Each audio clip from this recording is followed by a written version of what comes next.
अरे भैया जोर से बोलो जरा, जो दौर है दुनिया का उस दौर से बोलो। और ये राजस्थान में पहाड़ों का इलाका है, जरा जोर से बोलो। बोले भारत माता की, भारत माता की। इस गूंगी और बहरी सरकार को उखाड़ फेंकने के लिए नहीं सहेगा राजस्थान कैंपेन की शुरुआत के उस अवसर पर भारतीय जनता पार्टी के इस विशाल परिवार के मुखिया, हम सब के मार्गदर्शक, पार्टी के राष्ट्रीय अध्यक्ष आदरणीय जेपी नड्डा साहब आज इस कैंपेन की शुरुआत कर रहे हैं। इस राजस्थान की वीर धरा पर एक बार जोरदार ताली से आदरणीय राष्ट्रीय अध्यक्ष जी का स्वागत और अभिनंदन करें। ताली जरा जोर से बजनी चाहिए। हमारे बीच में उपस्थित हमारे पार्टी की राष्ट्रीय उपाध्यक्ष और पूर्व मुख्यमंत्री आदरणीय वसुंधरा राजे जी, हमारे राजस्थान के प्रभारी आदरणीय अरुण सिंह जी, हमारे नेता प्रतिपक्ष राजस्थान विधानसभा के नेता प्रतिपक्ष आदरणीय राजेंद्र सिंह राठौर साहब, भारत सरकार के कानून मंत्री आदरणीय अर्जुन मेघवाल साहब, हमारे सह प्रभारी आदरणीय विजया जी, हमारे चुनाव के सह प्रभारी और गुजरात के पूर्व उप मुख्यमंत्री आदरणीय नितिन पटेल जी, यहाँ उपस्थित हमारे उपनेता आदरणीय सतीश जी भाई साहब, हमारे राष्ट्रीय मंत्री आदरणीय अलका जी, हमारे पूर्व अध्यक्ष आदरणीय अरुण चतुर्वेदी जी, आदरणीय अशोक प्रणामी जी, हमारे सांसद माननीय रामचंद्र बोरा जी, माननीय राज्यवर्धन सिंह जी, आदरणीय घनश्याम जी तिवारी साहब, आदरणीय राजेंद्र गहलोत जी, और जो भ्रष्टाचार के खिलाफ हमेशा संघर्ष करते हैं ऐसे डॉक्टर किरोड़ी लाल जी, हमारे पार्टी के जिलाध्यक्ष जी, तमाम हमारे पदाधिकारीगण, यहाँ उपस्थित देवतुल्य जनता जनार्दन पत्रकार बंधुओं, मैं आज इस गणेश जी की धरती पर आदरणीय राष्ट्रीय अध्यक्ष जी का स्वागत और अभिनंदन करता हूं कि इस राजस्थान की गूंगी बहरी सरकार को, इस नकारा और निकम्मी सरकार को, जो सरकार जिस वादों की बुनियाद के आधार पर चुन के आई वो हर मामले में आज फेल साबित हुई और इसीलिए नहीं सहेगा राजस्थान। एक ऐसे कैंपेन की शुरुआत आदरणीय राष्ट्रीय अध्यक्ष जी के हाथों हो रही है। आज मेरे पूर्व के वक्ताओं ने ये नहीं सहेगा राजस्थान आखिर क्यों, एक तरफ वो दिल्ली की सरकार है और उसके मुखिया आदरणीय नरेंद्र मोदी जी है, जिन्होंने जो कहा वो करके दिखाया और जो 60 सालों में नहीं हुआ वो मोदी जी ने 9 वर्ष में करके दिखाया।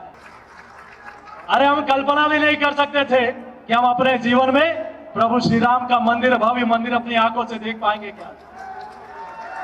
लेकिन दूसरी तरफ राजस्थान में एक ऐसी सरकार जिन वादों की बुनियाद पर चुन के आई वो हर वादे पर विफल साबित हुई और इसलिए राजस्थान की जनता त्राहिमाम।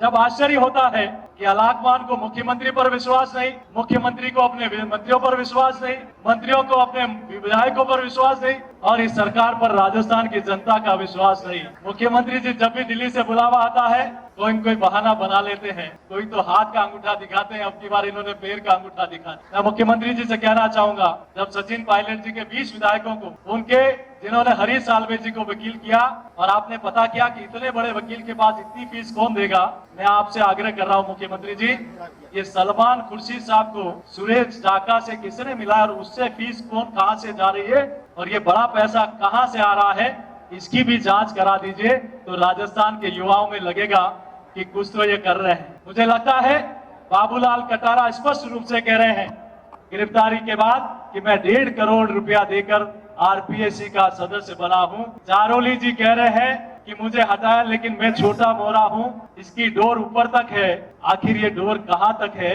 और ये राजस्थान के लाखों युवाओं का भविष्य बर्बाद करने का काम आपने किया है।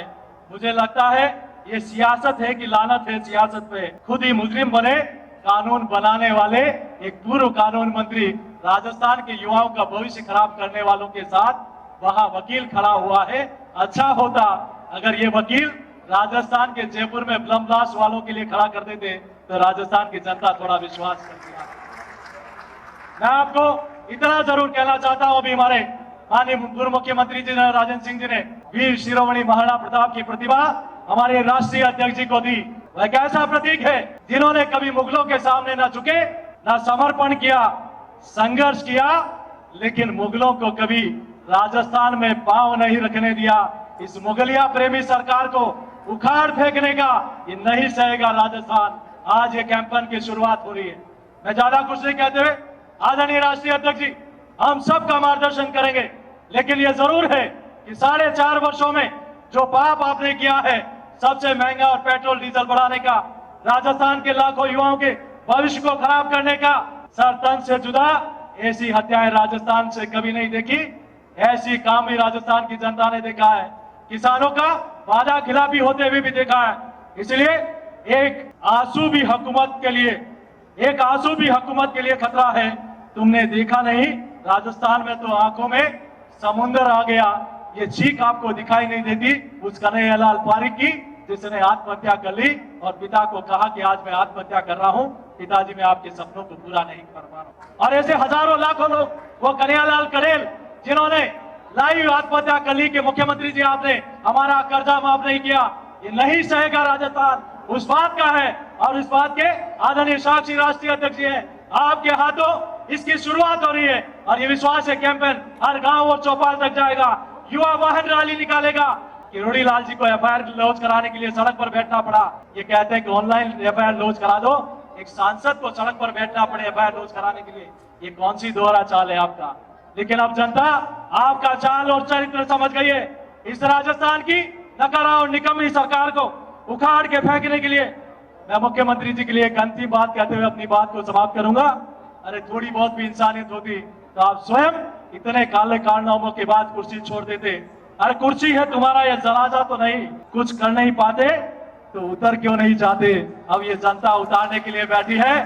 तो यही कहते हुए मैं अपनी बात को समाप्त करूंगा और माननीय प्रधानमंत्री, माननीय राष्ट्रीय अध्यक्ष जी को विश्वास दिलाते हैं, ये जन जन ने ठान लिया है। राजस्थान की इस वीर धरा पर राजस्थान के करोड़ों जनता ने ये ठान लिया है कि इस राजस्थान की इस मुगलिया प्रेमी सरकार को, इस निकारा और निगमी सरकार को उखाड़ के फेंकना है। तैयार है हम सब लोग? तो उठाए दोनों हाथ और जयघोष करें, बोले भारत माता की, भारत माता की। बहुत बहुत धन्यवाद। धन्यवाद माननीय अध्यक्ष जी।